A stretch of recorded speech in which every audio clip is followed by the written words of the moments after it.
Sebagai kepala teknisi, aku berhasil memperbaiki sistem paling krusial. Namun, perbaikan itu melanggar setiap kode etik yang kumiliki. 3 minggu lalu, di bawah atap anakku, aku melakukan intervensi yang tak terbayangkan. Sekarang setiap panggilan darurat selalu membawa harapan yang berbahaya, agar sistem yang telah kusam itu membutuhkan kalibrasi ulang dariku lagi. Namaku adalah Sugiono, dan biar ku beritahu, umurku memang hampir menginjak setengah abad. Tapi entah kenapa cermin selalu sepakat dengan komentar orang. Aku masih terlihat gagah.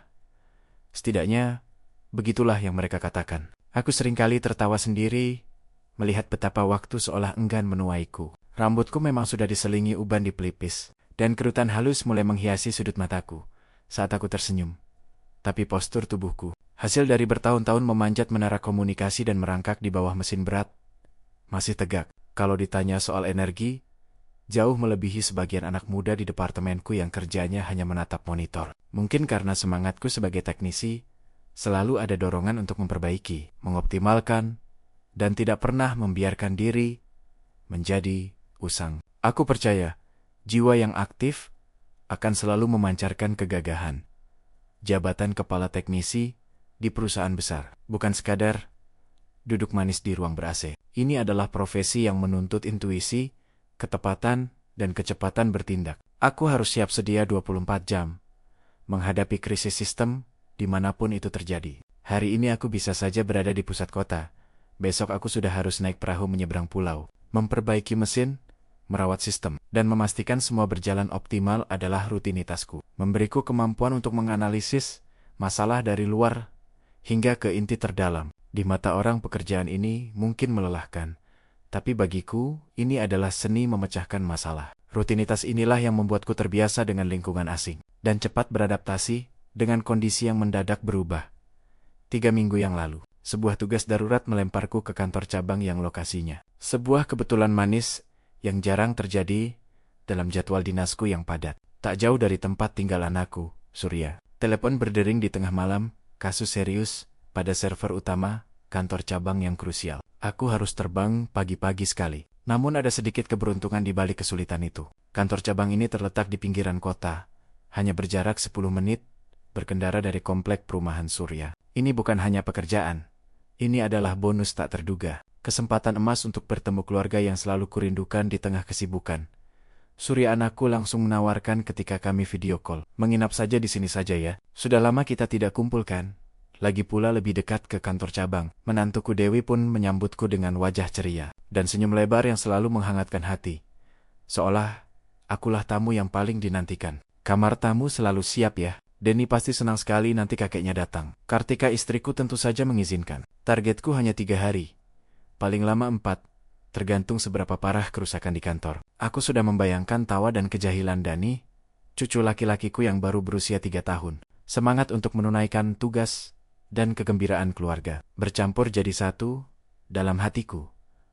Namun sebagai teknisi, aku tahu betul, terkadang perbaikan yang paling rumit justru tidak terjadi pada mesin yang terbuat dari besi, melainkan pada sistem yang lebih sensitif, yaitu hati manusia. Dengan semua latar belakang teknis dan pengalaman hidupku, aku selalu berpegang pada satu prinsip: setiap masalah sekecil apapun pasti memiliki akar. Begitu menginjakan kaki di rumah itu, aku merasakan firasat aneh yang sulit kuabaikan. Ya, tugasku adalah memperbaiki sistem komputer di kantor. Tetapi aku segera menyadari bahwa perbaikan yang paling mendesak mungkin bukan pada server yang mati, melainkan pada sistem di dalam rumah ini. Sebuah sistem emosional yang jauh lebih rumit, lebih rapuh, dan rentan terhadap kerusakan tersembunyi yang tak terdeteksi oleh mata biasa. Dan itulah medan tugas tak terduga yang kualami di sana. Malam pertama dan kedua berlalu dengan normal, dipenuhi riang Dani yang lincah dan obrolan ringan yang berusaha dijaga agar tetap menyenangkan. Namun di balik tawa renyah itu, aku bisa menangkap sedikit lapisan kelelahan di mata Dewi. Setiap kali Surya mulai bersikeras tentang hal sepele, aku mulai terus mengamati. Kemudian datanglah malam ketiga. Malam yang seharusnya menjadi malam biasa. Ketika Surya harus mengambil tugas shift malam untuk gantikan rekan kerjanya, setelah dia pergi meninggalkan rumah dalam keheningan yang mendadak terasa berat. Aku duduk di ruang tamu yang remang, ditemani secangkir teh hangat yang dibuatkan Dewi. Suasana di antara kami tiba-tiba berubah. Udara terasa tebal, dipenuhi hal-hal yang tak terucapkan. Jauh berbeda dari kehangatan keluarga yang kupiuk 2 malam sebelumnya, Denny sudah terlelap di kamarnya. Dan Dewi memastikan setiap pintu sudah terkunci ganda. Ketika ia kembali dan duduk di hadapanku, keheningan itu pecah. Wajahnya yang biasa dipenuhi senyum, kini menunjukkan guratan lelah yang tidak bisa disembunyikan. Ia mulai mencurahkan isi hatinya perlahan-lahan. Ia bercerita tentang Surya, tentang betapa keras kepalanya anakku itu, tentang keributan sepele yang bisa membesar menjadi drama hanya karena Surya enggan mengalah atau merasa paling benar. Aku mendengarkan dengan penuh perhatian. Memang Surya sedikit mewarisi sifat kaku dari garis keluargaku. Aku hanya mengangguk-angguk, mencoba menempatkan diri sebagai mertua yang bijak dan suportif. Tapi aku juga maklum, masalah mereka sudah menumpuk, dan aku melihat kepedihan itu semakin nyata. Namun curhatnya berbelok tajam ke wilayah yang paling tak kuduga. Hampir setengah tahun ya, bisiknya. Suaranya tercekat oleh keputusasaan yang nyata. Dewi harus pura-pura tegar, pura-pura terlihat bahagia di depan tetangga dan Dani. Padahal vitamin tambahan dari Mas Surya itu, kebutuhan paling mendasar untuk menjaga semangat dan keutuhan, sudah lama tidak diberikan. Sistem pemberian vitamin ini sudah lama diabaikan ya. Sebagai pria berpengalaman yang sudah menikah puluhan tahun, aku tahu ini bukan sekadar masalah pertengkaran biasa. Ini adalah kegagalan komunikasi dan kebutuhan yang mendalam, membuat fondasi emosional dan fisik rumah tangga mereka bergetar. Dewi, sebagai komponen utama dalam sistem itu, kini mengalami kehausan parah. Aku berusaha keras menenangkan diri, tapi saat ia berbicara, pandanganku tanpa sadar teralih. Terpaksa mencatat detail-detail beberapa bagian, yang kini terlihat di bawah pencahayaan lampu remang. Mataku terpaku pada kedua bukit indah yang tampak di sekitar rumah itu. Pemandangan kedua bukit itu, yang seharusnya selalu diselimuti salju kemesraan, tampak merindukan sentuhan. Lebih jauh ke bawah, hayalanku bertemu dengan pandangan akan segitiga Bermuda yang misterius. Sebuah area yang seharusnya menjadi pusat perhatian dan pelayaran rutin. Namun kini terasa sunyi, dan seolah haus akan penjelajahan. Sebuah panorama keindahan alami yang tersembunyi, yang hanya bisa dilihat olehku saat ini. Perasaan iba yang mendalam bercampur dengan gelombang tsunami yang tak dapat kuprediksi, membuatku sedikit khawatir. Aku merasakan sebuah panggilan teknis yang tidak bisa diabaikan. Firasatku terbukti benar. Ada kerusakan serius di sini. Dan kini aku melihatnya secara visual dan mendengarnya secara emosional. Aku adalah seorang teknisi. Prinsipku pun jelas. Jika ada sistem yang rusak, apalagi di lingkungan terdekatku, aku harus mengintervensi. Perasaan iba yang kuat dan naluri untuk memperbaiki, mengalahkan segala pertimbangan batasan keluarga. Aku tahu persis apa yang Dewi butuhkan. Apa yang tersirat di balik matanya, yang memohon. Aku memutuskan untuk tidak berpura-pura tidak mengerti. Aku harus menjadi teknisi terbaik malam ini. Aku akan menawarkan jasa perbaikan yang sama sekali tidak ada dalam kontrak kerjaku. Keputusan itu datang dengan cepat, didorong oleh campuran rasa tanggung jawab dan gejolak baik yang tak seharusnya kurasakan sebagai kepala teknisi. Ayah, tahu betul Dewi, ujarku, mencoba menjaga suara tetap datar, namun tegas. Setiap sistem butuh pelumasan. Kalau dibiarkan kering, mesin bisa jebol. Mesin itu sudah setengah tahun tanpa perawatan kan? Kalimat yang diucapkan dengan otoritas seorang profesional seketika menghapus jarak kami. Mata Dewi memancarkan kejutan, lalu dengan cepat berubah menjadi sorot api yang penuh tantangan. Aku bisa melihat dia menghitung risiko dan imbalan dari perbaikan yang kuusulkan. Aku senang, ayah bisa mengerti. Tapi, memangnya ayah punya suku cadang yang pas untuk perbaikan malam ini? Dan apakah ayah yakin suku cadang ayah masih kompatibel dengan mesin ini? Mesin ini butuh daya yang sangat besar ya. Balasannya tajam, lugas, dan sangat menggoda. Ketegangan itu menyengat, membuatku merasa seolah batas usia 50 tahun lenyap seketika. Rasanya seperti berhadapan dengan masalah teknis paling rumit dalam hidupku, yang membutuhkan bukan sekadar alat, tapi keberanian untuk mengambil risiko besar. Aku tersenyum tipis. Senyum seorang teknisi senior yang tahu persis apa yang dia kerjakan. Aku mencondongkan badan, meredupkan cahaya remang itu lebih jauh. Ayah bukan Surya, tapi ayah teknisi senior yang ditugaskan khusus, berpengalaman, dan bergaransi. Ayah akan pastikan suku cadang ini bukan hanya pas, tapi juga optimal. Tugas ayah memastikan sistem kembali pada performa puncak. Ayah, siapkan kapal itu sekarang, Dewi. Cuaca di sekitar segitiga bermuda itu terlihat sangat memanggil untuk segera berlayar. Menantuku tidak lagi berkata-kata. Matanya yang penuh janji dan kepastian adalah jawaban yang paling cepat. Sebuah persetujuan tanpa perlu mengeluarkan suara. Ia langsung bangkit, bergerak lincah dan buru-buru membantuku memastikan bahwa kapal itu, yang sedari tadi terparkir diam, siap untuk segera berlayar menuju area pusaran segitiga bermuda yang sudah lama terabaikan. Aku terkesima dengan kecepatan dan semangatnya. Hilang sudah Dewi yang lelah dan sedih. Yang ada di hadapanku kini adalah seorang navigator yang sangat bersemangat, tidak sabar untuk memulai pelayaran mendebarkan itu. Persiapan itu singkat, tegang, dan penuh isyarat. Dan kemudian pelayaran pun terjadi. Kapal langsung masuk ke kedalaman pusaran, disambut gulungan ombak yang jauh lebih besar dan kuat dari yang kubayangkan. Atmosfer di ruangan itu mendidih, dipenuhi energi, dan fokus layaknya ruang kontrol sebelum peluncuran roket. Aku harus mengambil kendali penuh, memegang kemudi dengan kuat di tengah gejolak badai. Ayah, Dewi, dengan nafas anehnya, suara yang tertahan, mencoba menahan rasa tegang yang diciptakan. Suaranya yang kini menyerupai sirene darurat di tengah lautan. Ini pusaran yang berbeda ya, jauh, lebih cepat, dan tegang. Aku tidak tahu apakah aku bisa menahan kecepatan ini. Aku melihat kilatan panik, bercampur kenikmatan di matanya, dan itu justru memicu tenaga. Aku hanya bisa membalas dengan bisikan serak. Napasku berat dan tercekat. Tahan aja, Dewi. Jangan fokus pada batas. Rasakan kedalaman sistemnya. Nikmati arusnya. Ayah akan pastikan tidak ada getaran yang salah.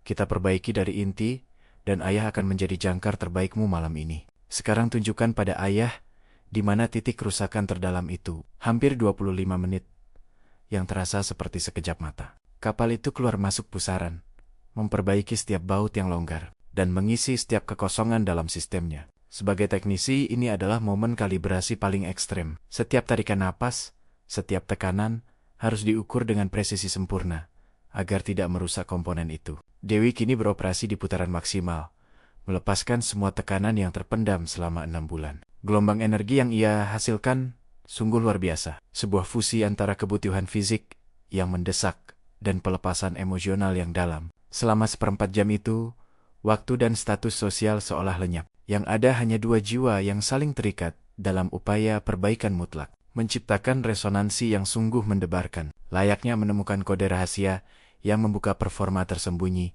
sebuah sistem. Ini bukan hanya pelumasan, ini adalah instalasi sistem baru. Puncaknya datang dengan tiba-tiba dan mendesak. Aku merasakan seluruh sistem tegang, mencapai batas toleransinya, dan seketika itu pula, safety valve harus terbuka. Dalam sepersekian detik, sebuah kebocoran oli kapal yang tak terhindarkan terjadi. Sinyal bahwa misi perbaikan telah mencapai keberhasilan maksimal. Energi yang tadi bergejolak hebat, kini terlepas dalam satu ledakan kelegaan, membuat kapal kami seolah terlempar dengan cepat keluar dari pusat pusaran segitiga bermuda itu. Operasi pun akhirnya selesai. Kedua bukit indah itu kini tampak basah oleh embun pelayaran, dan area segitiga bermuda yang tadinya sunyi, kini tenang setelah menerima kunjungan yang penuh semangat. Seluruh tubuhku dipenuhi getaran lelah, namun jauh di lubuk hati. Ada rasa lega mendalam seorang teknisi yang baru saja berhasil menyelamatkan sistem dari kegagalan total. Kami berdua terdiam, merenung sejenak, diam dalam kelelahan yang melegakan. Keheningan pasca badai itu jauh lebih hening daripada keheningan sebelum badai. Aku langsung memandang Dewi. Wajahnya yang sebelumnya dipenuhi guratan kelelahan dan keputusasaan, kini tampak damai, seolah baru saja menjalani terapi tidur paling efektif di dunia. Ada kilauan di matanya, bukan kilauan sedih, melainkan kilauan yang dipenuhi energi dan kehidupan baru. Melihat ekspresi damai itu, aku merasa aneh. Ada rasa bersalah yang menusuk, tentu saja, namun rasa bangga karena telah menyelesaikan tugas ini jauh lebih dominan. Aku telah menstabilkan sistemnya, dan itu yang terpenting. Ikatan rahasia yang baru saja tercipta di antara kami, kini terasa begitu kuat, membebani sekaligus menghangatkan. Perlahan Dewi bangkit dan membantuku merapikan dan mengembalikan kapal itu ke tempat semula. Geyakannya kini lembut, penuh kehati-hatian, sebuah kontras nyata dengan geyakannya yang tergesa-gesa saat persiapan tadi. Keheningan di antara kami kini terasa nyaman, Sebuah kenyamanan yang terjalin oleh pengetahuan yang sama. Ya, maaf ya kalau harus melibatkan ayah dalam kasus pribadi ini, katanya tulus. Suaranya rendah dan syarat emosi. Aku terima kasih banyak ayah, bisa mengerti keadaan Dewi. Ayah tahu persis apa yang aku butuhkan, yang sudah lama hilang dari sistemku. Aku hanya tersenyum, menghela napas panjang, mencoba mengembalikan peran ayah mertua yang bijaksana. Iya Dewi, sama-sama. Anggap saja ini pemeliharaan prediktif yang ayah lakukan. Kamu adalah menantu ayah, jadi harus saling bantu. Untungnya ayah menginap di sini, jadi bisa langsung tahu masalahnya. Masak iya? Seorang ayah mertua lihat komponen di rumah anaknya dalam kondisi overheating. Dan dibiarkan saja, Surya mungkin lalai. Tapi ayah sebagai kepala teknisi keluarga, tidak boleh abai terhadap laporan kerusakan. Sekarang sistemmu sudah terkalibrasi ulang. Jaga baik-baik ya, Dewi. Setelahnya, kami pun kembali ke kamar masing-masing untuk istirahat. Membawa serta rahasia yang teramat berat, namun juga rasa lega yang tak terlukiskan. Aku berjalan pelan. Langkah kakiku terasa ringan. Dipenuhi adrenalin sisa pelayaran dan beban rahasia yang tiba-tiba harus kupanggul. Sesampainya di kamar tamu, aku merebahkan diri, membiarkan tubuhku yang setengah abad ini merasakan campuran aneh antara kelelahan fisik dan kegembiraan batinku. Hatiku seketika bergemuruh. Rasa bersalah itu memang ada, menusuk perlahan seperti jarum dingin. Tapi ia tenggelam dalam lautan kelegaan, karena telah menstabilkan sistem yang hampir kolaps. Di luar, keheningan rumah ini kini terasa berbeda. Sunyi yang penuh makna, bukan lagi sunyi yang mencekam. Surya masih bertugas di shift malam, sama sekali tidak menyadari bahwa di bawah atapnya telah terjadi kalibrasi ulang sistem yang sangat krusial. Aku memejamkan mata, membiarkan pikiranku memutar ulang momen tegang di segitiga bermuda itu. Seluruh indraku seolah menyerap setiap detail dari perbaikan yang telah kulakukan. 2. Hari berikutnya adalah ujian terberat bagi kemampuan aktingku. Di kantor cabang aku menyelesaikan perbaikan server dengan profesionalitas tinggi. Tetapi di rumah, aku harus memainkan peran ayah mertua yang normal. Aku harus bersikap seolah tidak terjadi apa-apa. Sebuah peran yang harus kumainkan dengan sempurna di depan Dewi, dan terutama di depan Denny yang polos. Setiap kali pandangan kami berpapasan, ada percikan listrik yang tak terhindarkan. Dewi akan tersenyum. Bukan lagi senyum lelah atau pura-pura, melainkan senyum damai yang menyimpan rahasia besar. Dan itu selalu membuat jantungku berdesir. Kami berkomunikasi hanya melalui tatapan mata, sebuah bahasa rahasia yang hanya kami mengerti. Kehadiran Dani adalah satu-satunya benteng moral yang kami miliki, mengingatkan kami pada batasan yang telah dilanggar. Aku hanya fokus pada Dani, memberinya perhatian maksimal, mencoba menyeimbangkan beban moral yang kurasakan dengan tugas kekeluargaan yang tulus. Akhirnya, di hari keempat pekerjaanku di kantor cabang selesai tuntas. Server kembali online, sistem beroperasi optimal. Sebuah keberhasilan teknis yang tidak sebanding dengan keberhasilan di rumah ini. Aku pun segera mulai berkemas. Ada rasa lega, karena beban rahasia ini terlalu berat untuk dipanggul. Terlalu lama di bawah satu atap yang sama. Namun ada juga rasa kehilangan dan gamang. Aku harus meninggalkan sistem yang baru saja aku perbaiki, dan kembali menyerahkannya kepada pemilik aslinya, Surya yang jelas-jelas gagal merawatnya. Saat aku menggendong tasku dan menuju pintu depan, momen perpisahan itu terasa sangat krusial. Syarat dengan kata-kata yang harus diucapkan dengan kode dan disembunyikan dalam senyum. Ini bukan hanya perpisahan, ini adalah penyerahan kunci rahasia di ambang pintu saat Surya sedang sibuk mengangkat telepon dari kantornya. Dewi pun mendekat. Ia kemudian menatapku. Matanya memancarkan rasa terima kasih yang tak terhingga dan juga rasa rindu yang baru saja tumbuh. Ia berbisik pelan di telingaku. Yah, ayah hebat sekali. Kapal kami di rumah ini tidak pernah berlayar secepat dan setepat itu. Aku rasa sistem ini sekarang butuh kalibrasi ulang ayah secara periodik. Senyumnya menggoza. Sebuah undangan terselubung yang membuatku hampir kehilangan kendali. Jangan kapok ya, untuk menginap di sini lagi. Anggap saja ini maintenance rutin yang wajib. Ayah tahu betul kan, kalau komponen penting dibiarkan lama tanpa perawatan, bisa terjadi kerusakan permanen. Aku merasakan pipiku menghangat, terkejut dengan keberanian dan keterus-terangannya. Aku menatapnya dalam-dalam, mengambil napas berat sebelum membalas bisikannya. Ayah sudah catat semuanya. Ayah pasti akan kembali jika sistem ini mengirimkan sinyal error lagi. Aku membalas senyumnya dengan senyum yang sama menyimpan sejuta rahasia. Ini rahasia kita ya Dewi.